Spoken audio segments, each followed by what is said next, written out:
Lunga Ndlovu. My artist name is Lungwini, and I'm a fashion student at VLOT. I've been studying there for 4 years, and my two interests is fashion and art. And today is basically a display of all my art and all the work I've been working through for the past few years.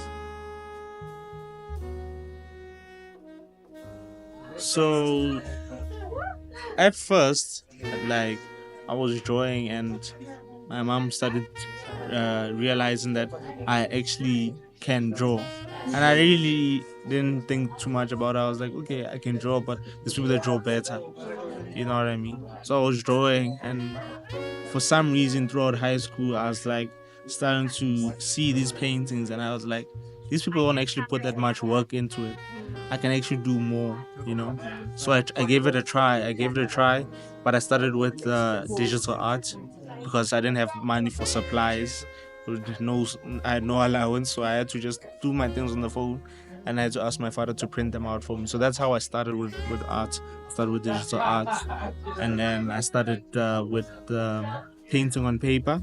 That's why my first works are all done in paper and acrylic.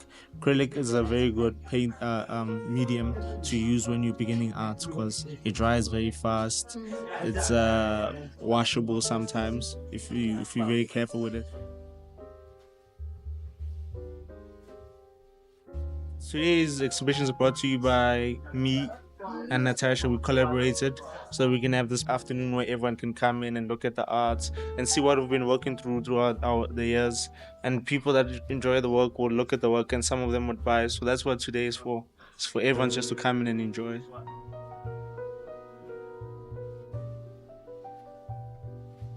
So the May God Be With Us is a painting that's basically talking about all the chaos and trials and tribulations someone will go through in their lives, and how they would find it so hard to live this life without having someone there to look over them. So God is there for you. That's why the painting's name is May God Be With Us. In the painting, there's a lot of marks that indicate direction, and some of the marks what is it called, they're connected, so you're just moving around in circles not finding your way. So it's just mostly about letting go and hoping that God got your back. So that's why the name of the painting is May God Be With Us.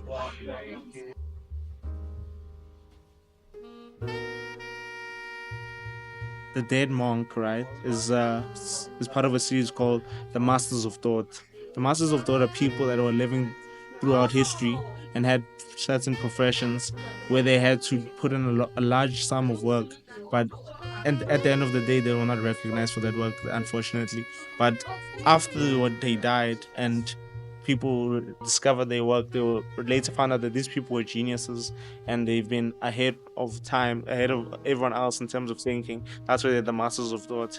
So the first one there is a Hindu woman that has hair, and that's not the typical look of a monk. A monk is typically an Asian person with no hair. So an Asian man is a monk in your head, but there's also monks that look like that woman. So I'm representing the people that are monks that don't look the way that a monk should look.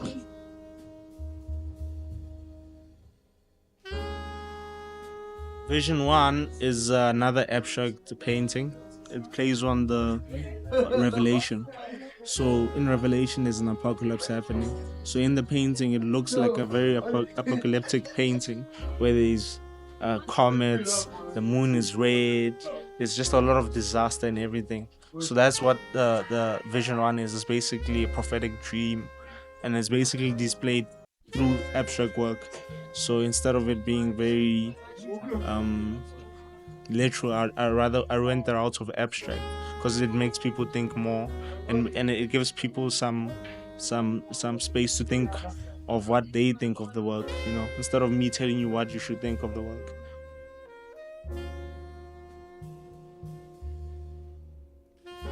The Dead Mason is also part of the series of the Masters of Thought, and it's all the people that lived in the past and died without recognition. So that mason is not a typical mason like I've already explained with the other one. It's a black African mason who builds wonderful buildings that only now we're discovering that Africa also had big buildings and pyramids and things that we all credit to Egyptians or Europeans or all those people in the Western world. So that is basically me talking for all the African people that did all these wonderful things throughout their lives but haven't been recognized.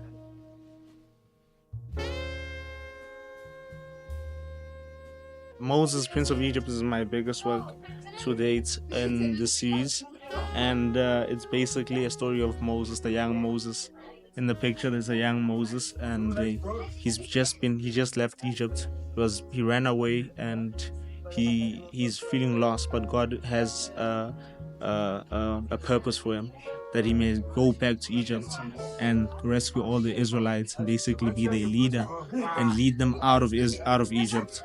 So in the picture, there's a headpiece that has two things. It's a headpiece that symbolizes a wig because Egyptians used to like wearing wigs and stuff, and then there's a crown because he was a prince. So it plays on with both of those things. And then in the background, there's a pyramid that symbolizes the fact that his work is in Egypt. So he's in Egypt, and there's a moon above him, and there's these beams that are coming down. That's God is bringing the plagues into the world of Egypt. So the Egyptians were spooked, and they let go of the Israelites. Thank God. Thanks to Moses and to God for doing that for them.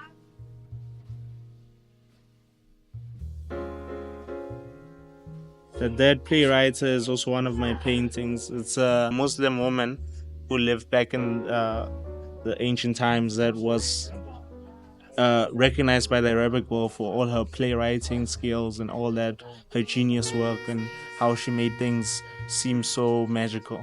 But she was not recognized because a playwright that you usually think of is Shakespeare, and Shakespeare is a white male in Europe. So she's an Arabic woman. First of all, she's a woman, so people didn't take women seriously back then. And secondly, she's Muslim, and the Western world had all the attention throughout history. So she's the dead playwright.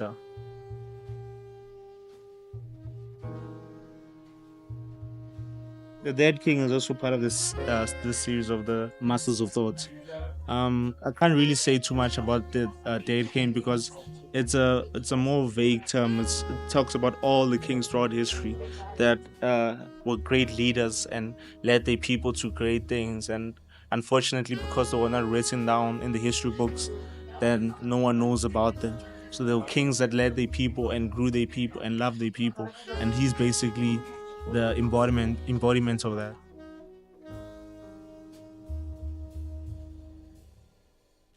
Well, the Dead Poet is a very special one for me because it was the first one of this series. It's the first portrait I ever made. I forgot to explain to you that the reason that people have big eyes is because the big eyes symbolize enlightenment. So the eyes symbolize enlightenment, and in the picture right here, what you don't see is that this person's face looks like it's melted. So the reason it's melted is because he died in a fire, in a building fire, and he died while he was trying to do his poetry. It meant that much to him that he would die for the work that he was doing. And only later on, when people recognize his work and be like, oh, this guy was a wonderful poet, but throughout his life he was not recognized.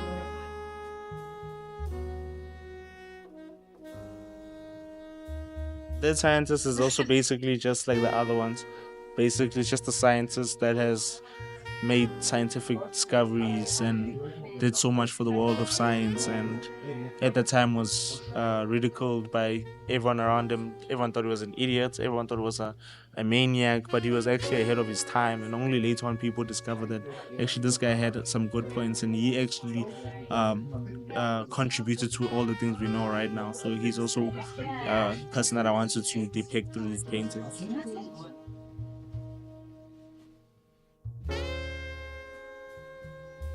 God speaks in silence. I don't know if you can see it, but it's in the back here.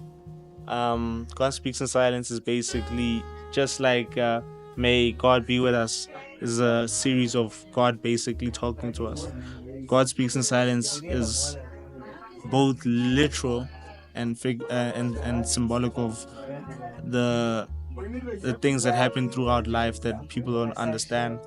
You know, when you're praying to God and you think God doesn't hear you, but later on you realize that God has been silent because he wanted to do something for you at his own time. So God speaks through actions, but through his own time. Unless it's a prophetic dream, most of the time people don't hear God's voice, nor do they see his face, you know. But he speaks through silence, but he's there. And it's a funny thing because in the picture there's a cross and then there's the word Om.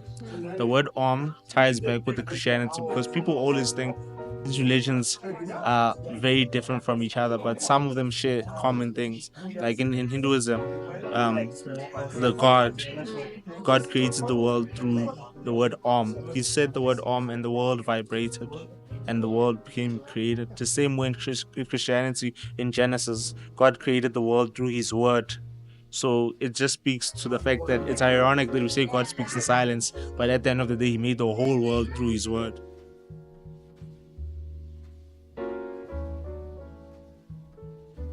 The first painting that I made, right, was the dead poet. And I decided to go with the color gray because gray, when someone dies, their face goes gray. So the color gray stood out for me because now, if I'm going to talk about dead people that were not recognized, I have to play with that color gray. And I realized that if I play with the color gray, I don't want to put too much color into it because it's already, I just want it to be monotone, you know. So I chose red as another color. Red, black, gray, and white. Those are the colors that I run with. And the reason I like red is because it's a very passionate color. I feel like when people see red, they see a lot of it basically symbolizes seriousness. There's a reason why stop signs are red. It's because when you look at a stop sign, you're like, okay, I must pay attention, I must stop. If it was yellow, you wouldn't take it as serious because red makes it more important. You wouldn't look at the paintings more deeply if I didn't choose the color red, in my opinion. So that's why I chose red. It's a very passionate color also. And black has also a bit of seriousness. It's one of my favorite colors, as I realized this because I'm into the punk culture. So black is a very big color in the punk culture, through with the jackets, with the clothes, with the makeup. It's like a very popular shade in the world of punks and everything. So I chose that color because it also sticks with me.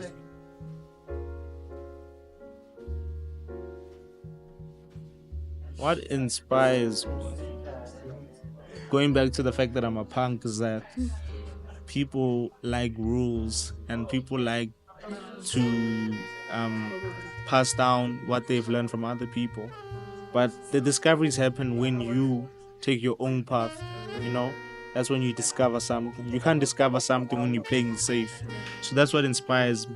When I see rebels throughout the world, activists, artists, fashion designers, people that just break the mold and just like, you know what, this is how fashion design is, but this is how I'm into fashion design. People like Alexandra McQueen, like they were ahead of their time, you know. So I look up to those people, the rebels of the industry, of both the fashion and the art industry. Those are the people that made me the person who I am. I feel like my identity is very tied in with what they're doing.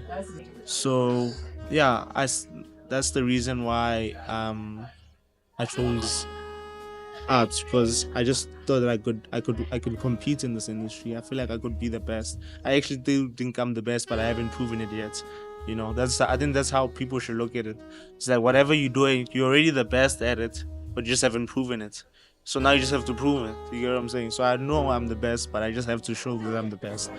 That's why I'm so happy that we started off today with something small, but we'll gradually get bigger as we have more exhibitions. Me and Natasha will probably collaborate more and then bring more of these experiences to people.